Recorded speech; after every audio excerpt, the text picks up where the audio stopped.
Good evening.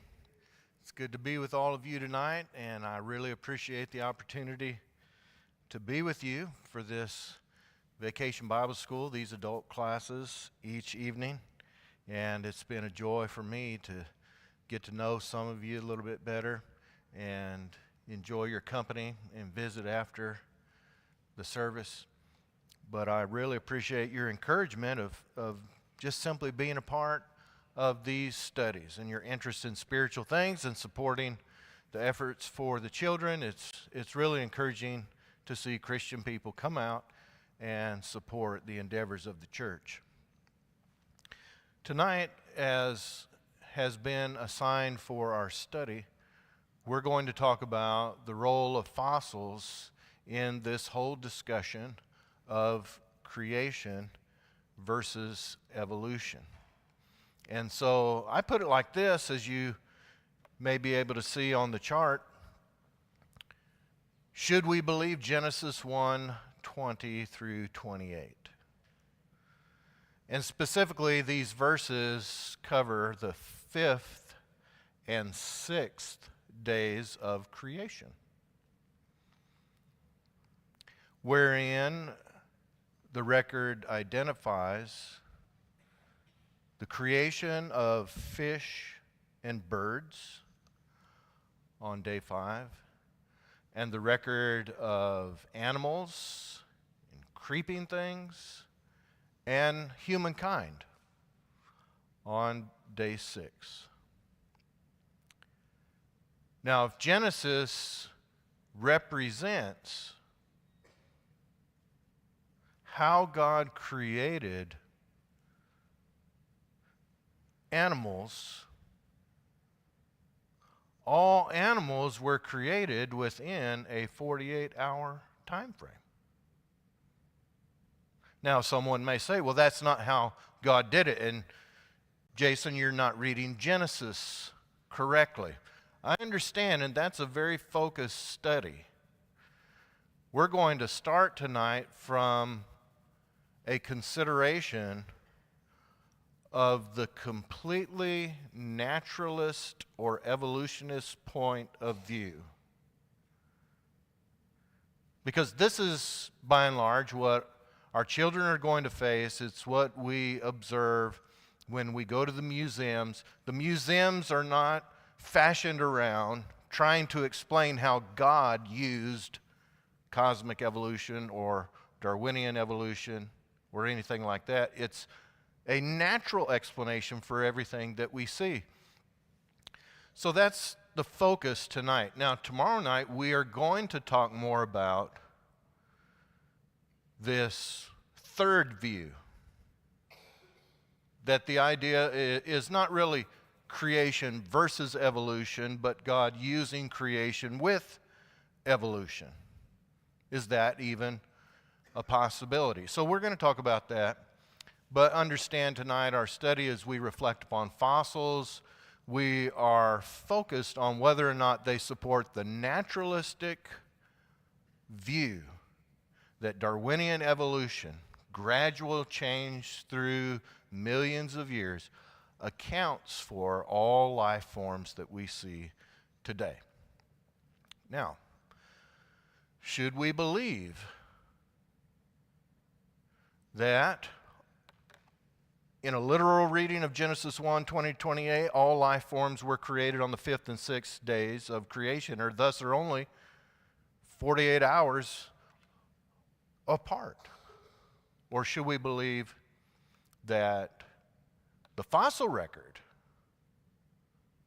is evidence that mankind evolved millions of years after other mammals and millions of years after birds and reptiles and all the other life forms through the centuries? We're all familiar with the fact that Charles Darwin wrote the book in 1859 on the origin of the species. And it was Darwin who popularized the idea that through gradual changes, different life forms evolved from other distinct life forms. And where is the evidence for this? This was a theory he postulated in part by studying the beak of finches in different regions and saying, look, these isolated birds in different areas have different attributes and so forth. And he had other arguments of comparative anatomy and so forth. But where's the hardcore evidence? Well, we're told the fossils. The fossils provide the evidence. You can go into the museums and you can see the fossils and you can read the placards and understand that here we have the evidence before our very eyes. This is what Darwin wrote in his book. Why then is not every geological formation, that is the rocks of the earth, and every stratum full of such intermediate links? That's a reasonable question, right? And he's asking the question. If, as his theory goes, that from this single-celled organism and through then eons and eons of millions of years, finally ascended man through all this chain of evolution, he says, why then is not every geological formation and every stratum full of the intermediate links? That is, where is the fossil between kinds? There are very distinct kinds of living things. Where are in the fossil record the links? He says, geology assuredly does not reveal any such finely graduated organic chain. What did he say? He said, it's not there. And this perhaps is the most obvious and serious objection which can be argued against this theory. What did he say? That the lack of evidence in the fossil record is perhaps the most serious and obvious objection to his theory. Now, he goes on to say, the explanation, I believe, lies, I believe, in the extreme imperfection of the geological record. So just think about what he has acknowledged. He says, if this theory is true, we would expect to find it represented in the fossil record. Where are the links of this grand organic chain? It's not there. And he says, I admit this is a huge problem. But the answer is, he says in 1859, I don't think we have enough information. That's what he means by the imperfection of the geological record. We just haven't dug up enough stuff yet. And there's almost the anticipation. More research, more discoveries, we'll start to see all of this fall into place. And so, note this very candid acknowledgement. It's a problem if the fossil record is full of gaps between kinds of living organisms. The question is, has time filled in those gaps?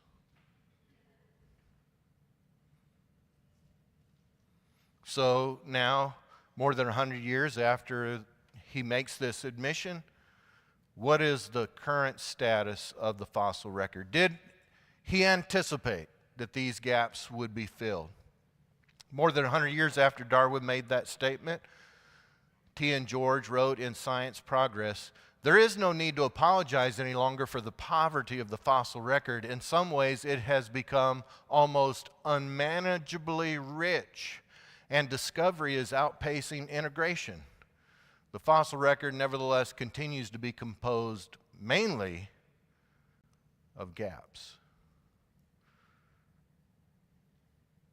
After 100+ years of research by paleontologists digging up fossils all over the world, he says we have so many we haven't even cataloged them all.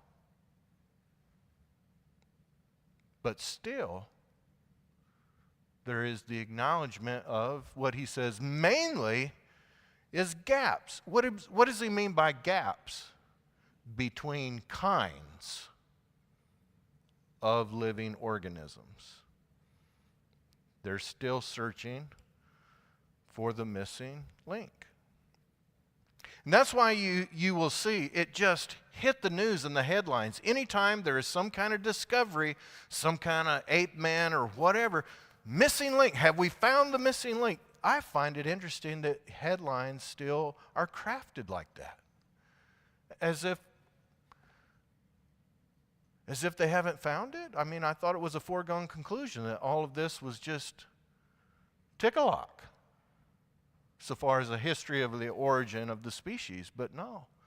Anytime something can be fitting into one of these gaps, it makes headlines like you wouldn't believe. Here's our plan tonight as we work through these 4 areas.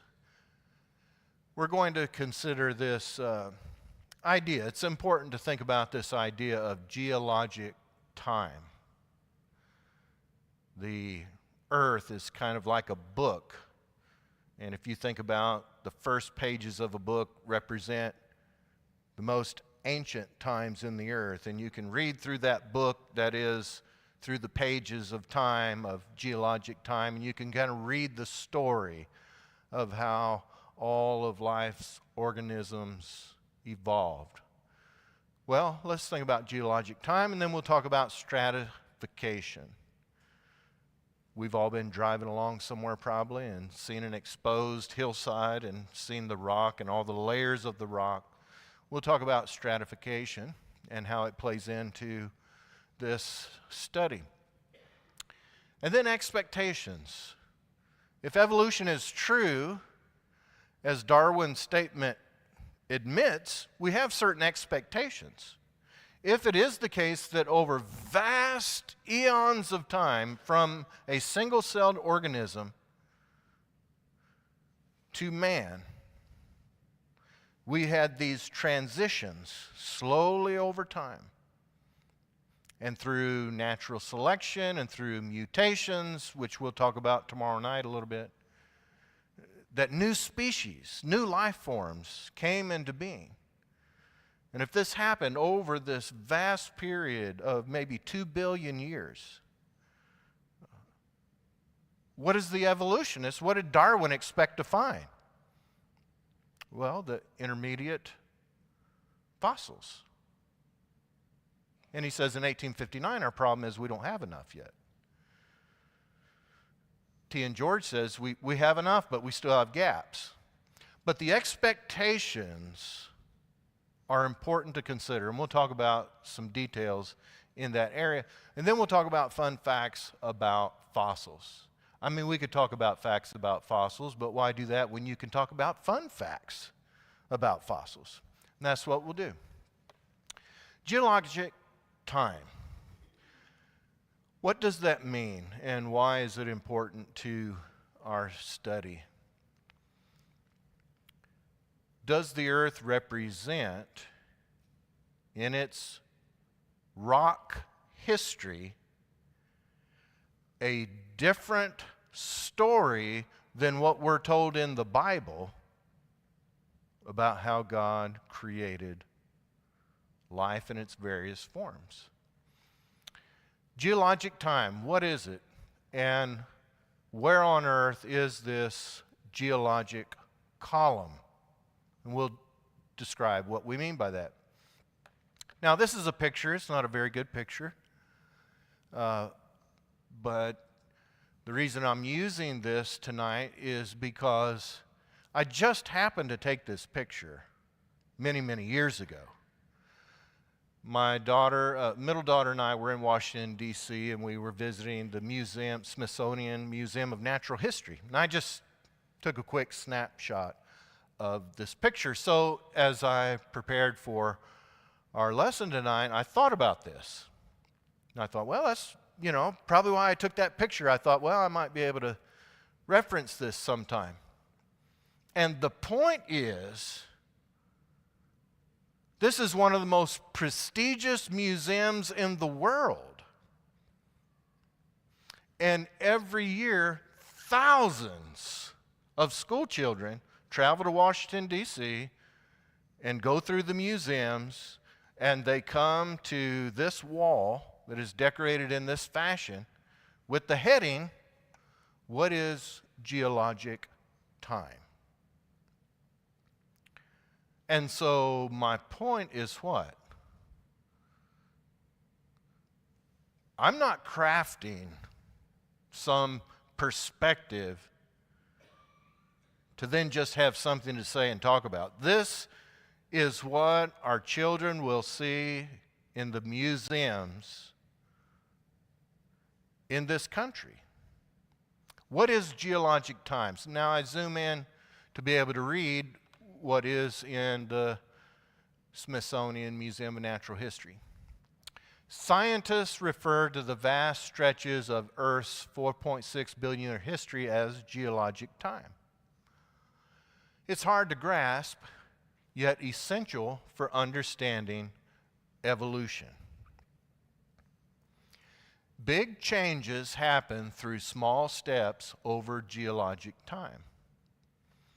We can trace the path of evolution in Earth's rocks and fossils. Now that's just as plain as it can be, right? The sixth graders that go through the museum can understand that. The rocks and the fossils. We can trace the path of evolution through the rocks and the fossils. Now that is a truth claim that can be tested. Somebody says, this is the way it is with the rocks and the fossils. You can see evolution. That can be tested. And what does the fossil record bear out? Well, that's part of our discussion tonight. Now, a very important question is, where? We can trace the path of evolution through the rocks and the fossils. Where on earth can we do that? There is no place on the face of this earth where scientists, where archaeologists and paleontologists have dug down into the core of the earth and found the so-called geologic column. And so, where does it come from? That's an important question. But geologic time is this idea that represented in the rocks and the fossils is the story of evolution from a simple, single-celled organism to humankind. Okay, where is that in the fossil record? Now, I remind you, this is important because this isn't Jason. This isn't a Christian. This is, of all people, Charles Darwin, who said what? If we don't have the gaps filled with intermediate fossils, it's a big problem to my theory. Did he say that? Did he acknowledge that? And what has time revealed? Have these intermediate fossils been found, and is it true that we can trace the path of evolution in the Earth's rocks and fossils? So we ask the question, where would we go to find this geologic time picture, this book of evolutionary history in the rocks and the fossils? Remember, the museum said we can trace it, we can see it, and I want to read to you just a couple of statements from various geologists. Thomas Chamberlain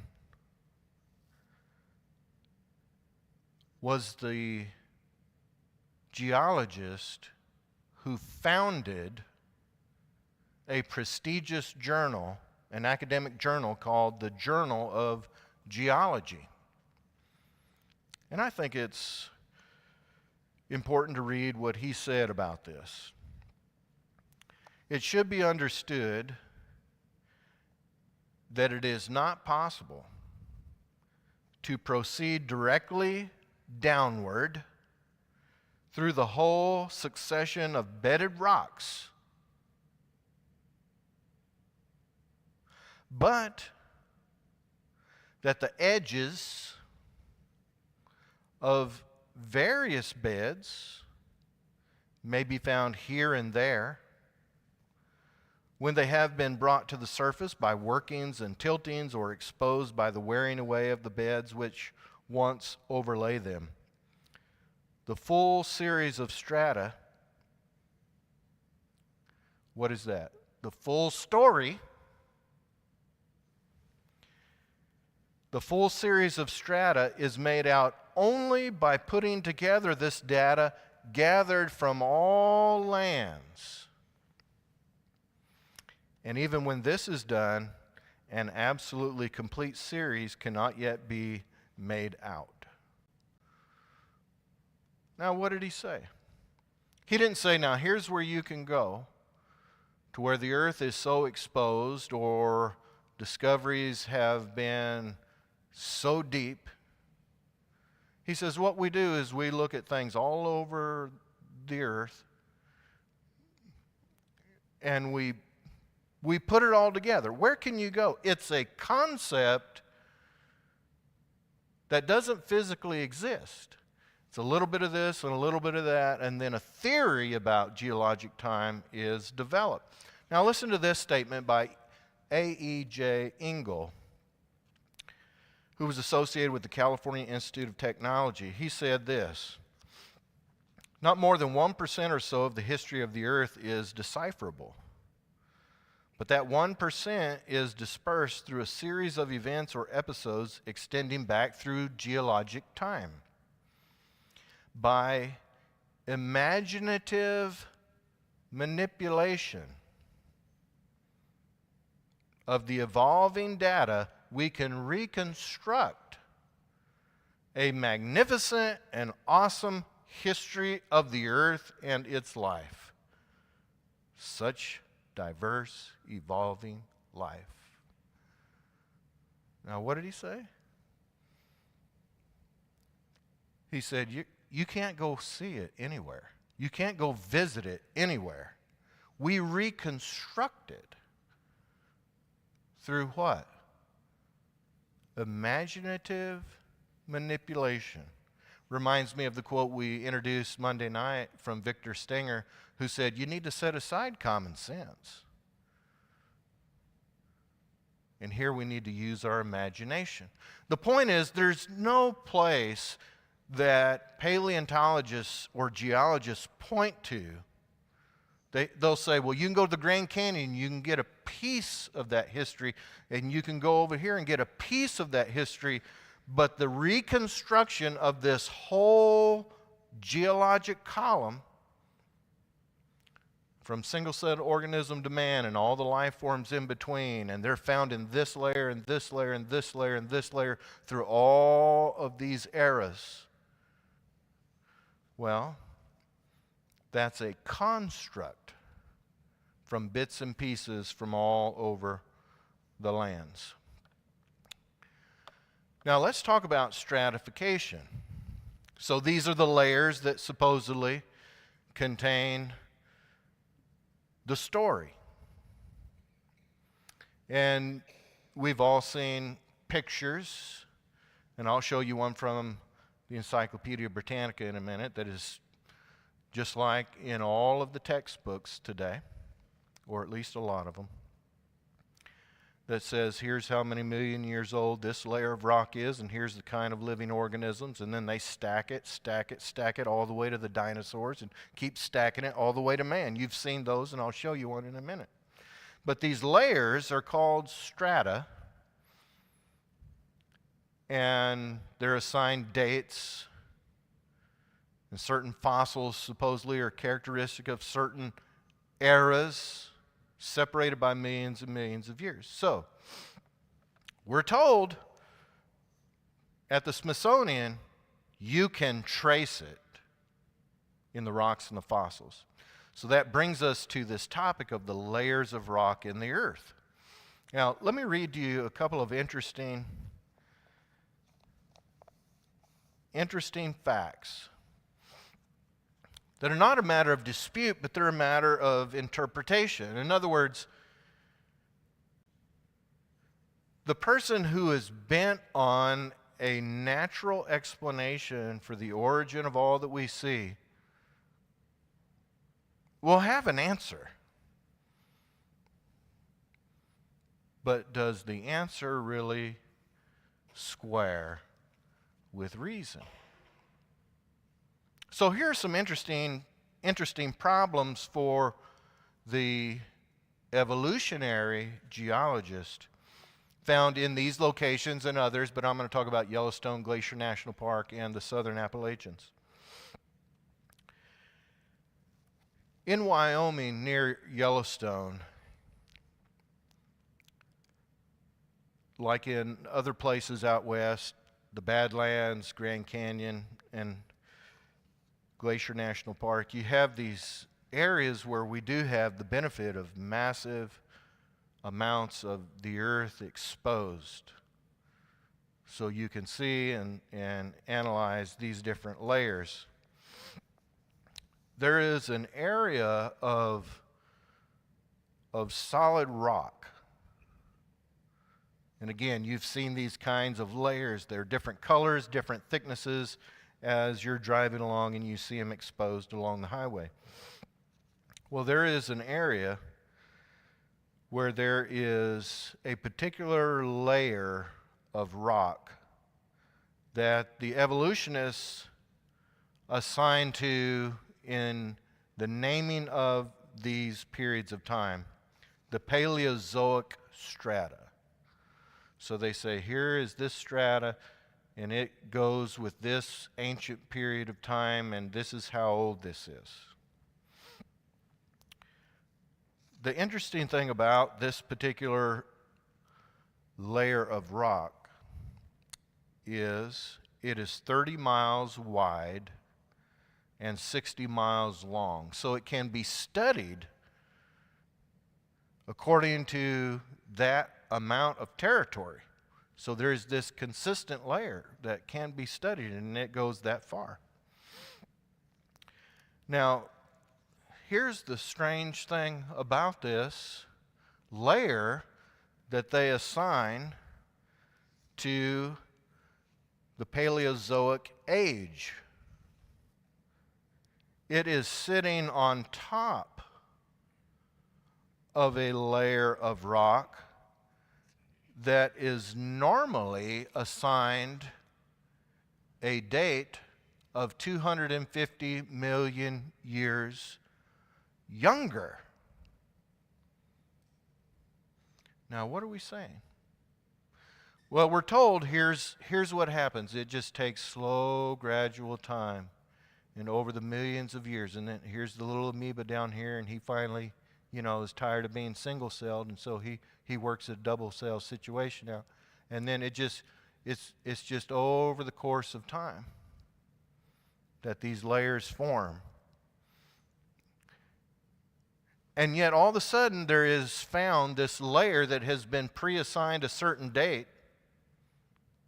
It's supposed to be the older layer, and it's on top of a layer that is allegedly 250 years younger. In other words, this preconceived geologic column sometimes is out of order. Now, this is the same thing by way of example, in Glacier National Park and in the southern Appalachians. I won't read to you the details, but it is an example of the fact that this is not one place in the earth. There are multiple places where it seems that these layers of rock are not fitting the paradigm of the geologists, that the older layers are on top of the younger layers. Now, here's what Dr. Walter Lammertz wrote about this kind of thing. The actual percentage of areas showing this progressive order from simple to the complex is surprisingly small. Indeed, formations with very complex forms of life, and he's talking about fossils. We even have old fossils, allegedly, on top of young fossils. It's out of order. Indeed, formations with very complex forms of life are often found resting directly over basic granites. Furthermore, I have in my own files a list of over 500 cases that attest to a reverse order, that is, simple forms of life resting on top of more advanced types. Archibald Geikie said this. He was the director of he was the general director, that is, of the British Geological Survey. And this has to be one of the most interesting statements from a geologist who accepts evolution. Had these sections, these flip-flop stratas out of the order that has been conceived, had these sections been planned for the purpose of deception, they could not have been more skillfully devised. And no one coming first to this ground would suspect that what appears to be normal stratification sequence is not really so.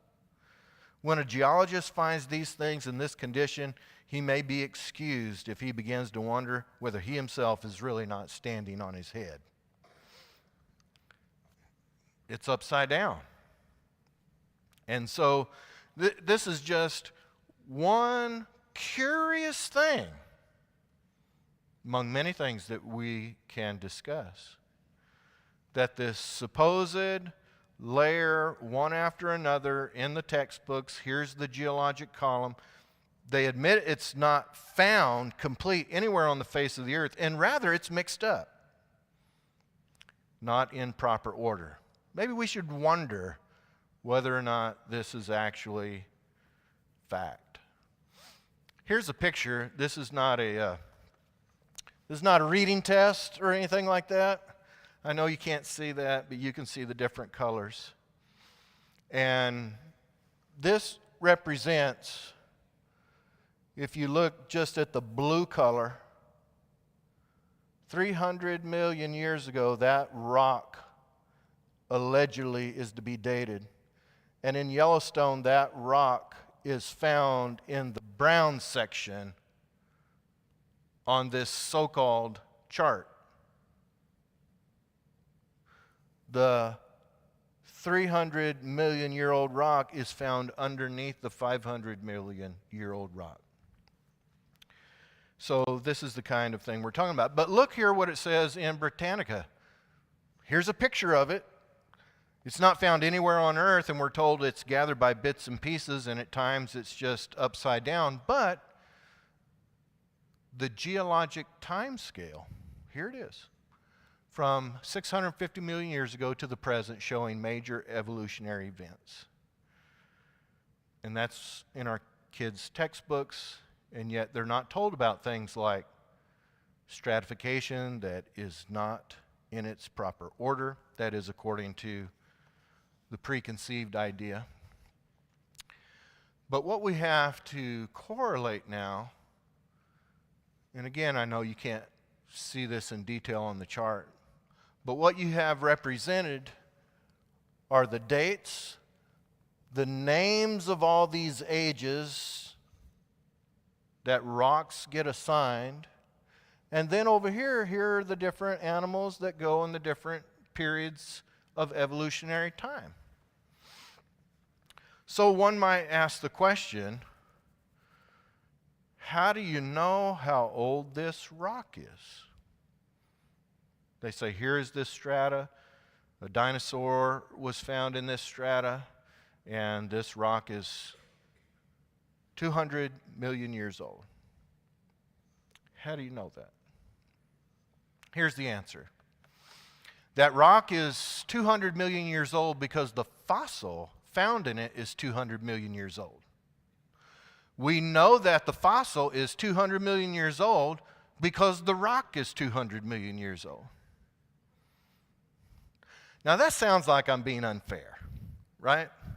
I mean, that sounds like in the realm of logic, I'm creating a straw man. I'm making it sound as weak as possible, that way just to make fun of it and all of that. But let me show you what a geologist says. Now, he's not going to put it as plain as I have, but you tell me if he does not say the same thing that I just said. Contrary to what most scientists write, the fossil record does not support the Darwinian theory of evolution because it is this theory which we use to interpret the fossil record. By doing so, we are guilty of circular reasoning if we then say the fossil record supports the theory. He says, we go to the rocks with the theory in mind. What theory? That things gradually evolved over eons of time from a simple-celled organism to man. So with that in mind, we start interpreting the physical evidence. He says, then we're guilty of circular reasoning if we turn around and say, well, the fossils support the theory. He's like, wait, we start with the theory.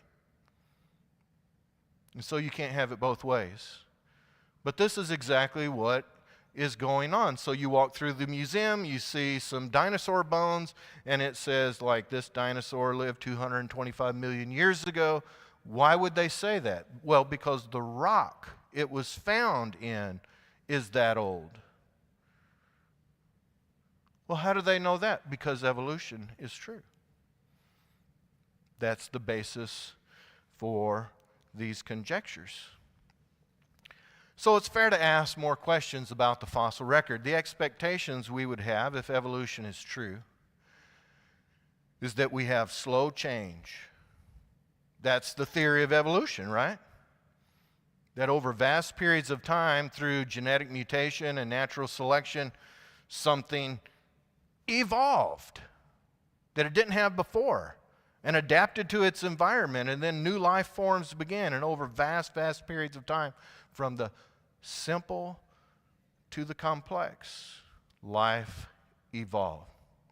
Now, if you remember the quote from the Smithsonian, that's what it said, through slow, gradual changes. And we can trace evolution through the rocks and the fossils. So our expectation is, based upon what they've told us, that the fossil record will show a gradual development, simple life forms in the oldest rocks and complex in the younger rocks. And we would expect, if evolution was true, to find massive amounts of transition fossils between these different kinds of animals that are represented in the rocks. So this is a closer view of that chart I showed a minute ago from Britannica. To illustrate, you have first mammals coming along 200 million years ago, and then some, diversity of dinosaurs and birds, and then primates, and then of course if we could see the bottom of the chart, it'd go all the way down to the single cell organism. And what do we find in the fossil record? Isn't it reasonable to expect, because Darwin expected it, Darwin said, this is a big problem for my theory, the lack of intermediate fossils. So he expected the record to show, if it wasn't so impoverished in 1859, all of these gaps filled in. So I want you to just think about the vast amount of life that is on our planet. I mean, you can just go to an aquarium and be astounded at the vast amount of fish, and freshwater fish, and saltwater fish, and all kinds of creatures. There are all kinds of bugs out there. Not that we want to think about that, but there's just vast amounts of that. And amphibians and lizards and birds, the number of birds is just astounding. So when you think about the millions of life forms that exist today, how many links between kinds are we really talking about? You need a link between every single life form represented. Darwin expected that. He said this would be a big problem for my theory, these intermediate fossils. Maybe in time they'll show up, but have they? So I think we get a grasp of the expectations. We should see a gradual development in the rocks and many different transition fossils. Here's what evolutionist Stephen Jay Gould said in Paleobiology. The absence of fossil evidence for intermediary stages between major transitions in organic design, indeed our inability, even in our imagination, to construct functional intermediaries in many cases, has been a persistent and nagging problem for gradualistic accounts of evolution. That's probably more wordy than it needs to be, but what is he saying? We still got a problem. Now, he was not a gradualist. He was not, in the traditional sense, a Darwinian evolutionist. He formulated a different theory that living kinds of organisms made massive, just immediate evolutions into different organisms. And that was his way to account for what? This absence of fossil evidence. A century and more after Darwin, they're still talking about the absence of fossil evidence. All paleontologists know that the fossil record contains precious little in the way of intermediate forms. Transitions between major groups are characteristically abrupt. Transitions are what? Abrupt. Still looking for the missing link. We got whole chains missing, much less like finding, oh, we found a missing link. In between all kinds of living organisms, there is a lack of transition fossils. Listen to what David Kitt said in the journal Evolution. Despite the bright promise that paleontology, what's that? The study of fossils. Despite the bright promise that paleontology provides the means of seeing evolution, it has presented some nasty difficulties for evolutionists, the most notorious of which is the presence of gaps in the fossil record.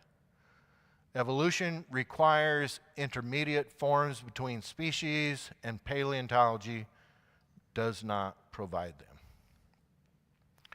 So where is the missing link? Again, there are millions of missing links. But here's just an interesting exchange between an evolutionist, Colin Patterson, and a creationist, Luther Sutherland. Colin Patterson was associated with the British Museum of Natural History. And he wrote a book, highly acclaimed book, published by the British Museum, entitled Evolution. Luther Sunderland, when he wrote his book, Darwin's Enigma, he wrote Dr. Patterson and asked him a question about his book. He said, "Why didn't you include pictures or drawings or something like that of intermediate fossils? I mean, you wrote a book on evolution." So he asked him that question. Dr. Patterson's reply is the most interesting part of all. The man who wrote the book on evolution said, "I fully agree with your comments on the lack of direct illustration of evolutionary transitions in my book. If I knew of any, fossil or living, I would certainly have included them.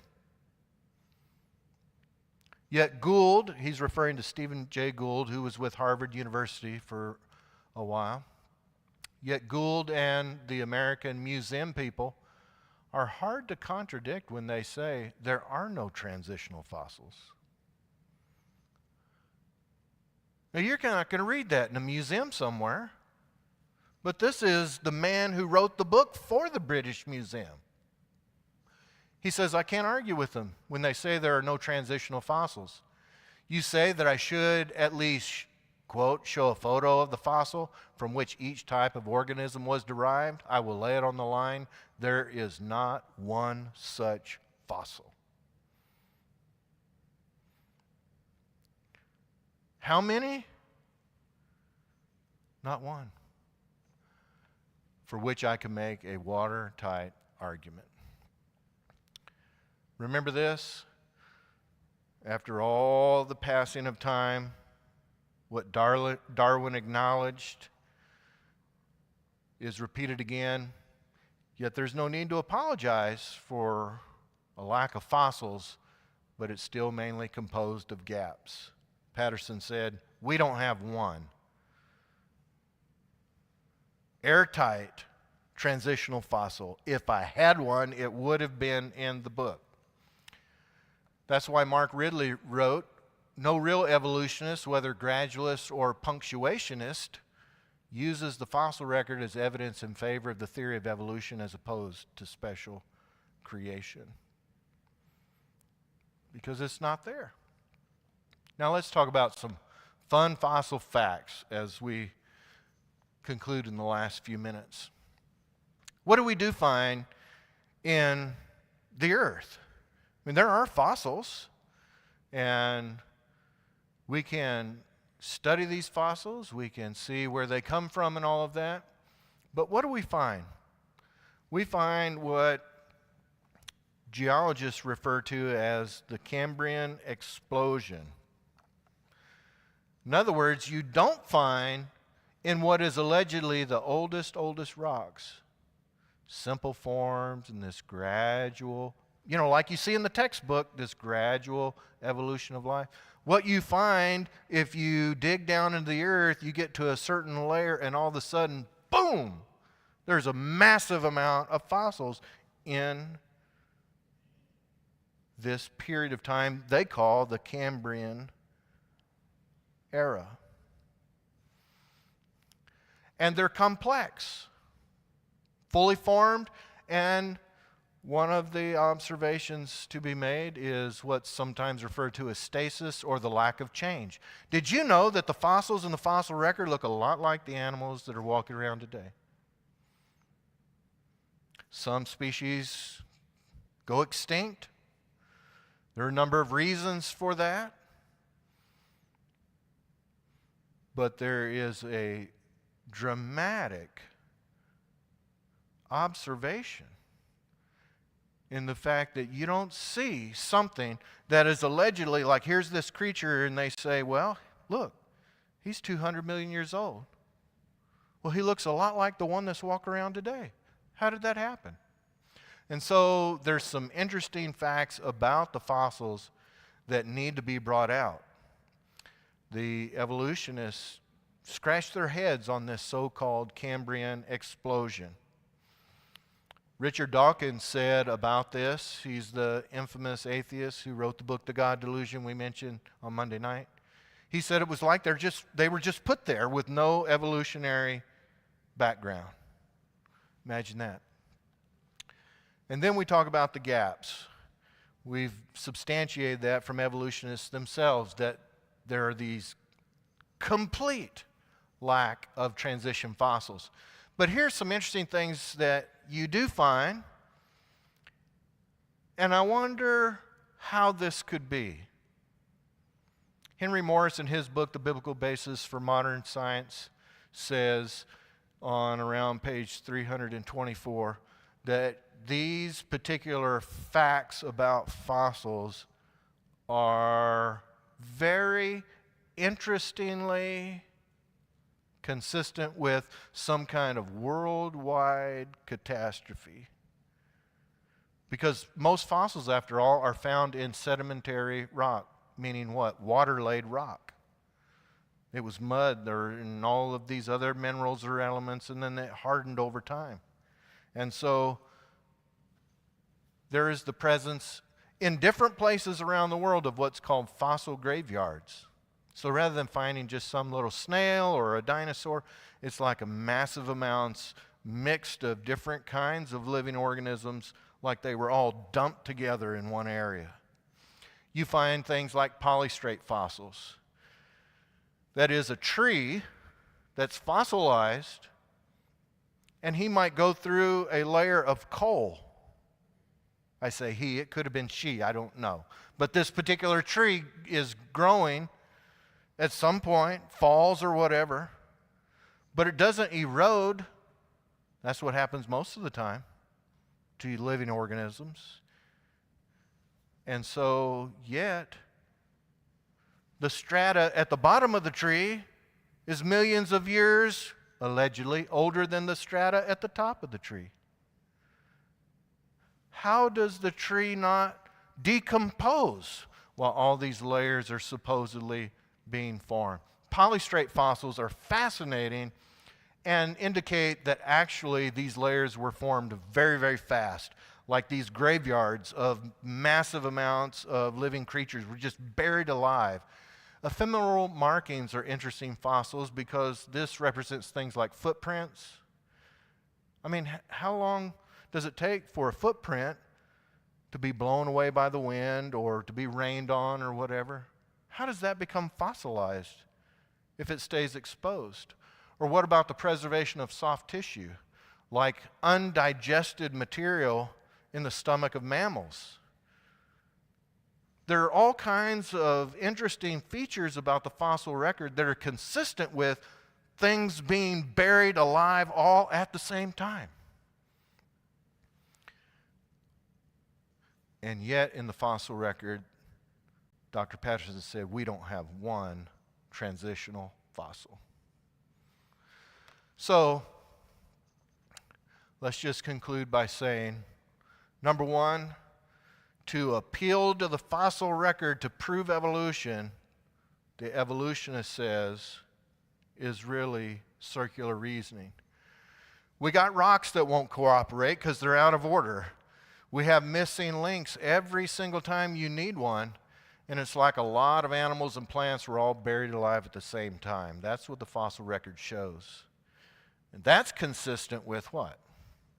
Genesis. And so, in addition to the reasonable evidence of a supernatural origin, the lack of time, we've heard from evolutionists themselves who say, there's not proof in the fossil record. They believe Darwinism for some other reason, but they acknowledge it's not in the fossil record.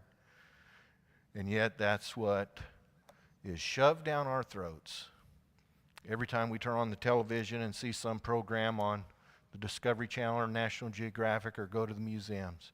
And our children need to be indoctrinated against this godless teaching.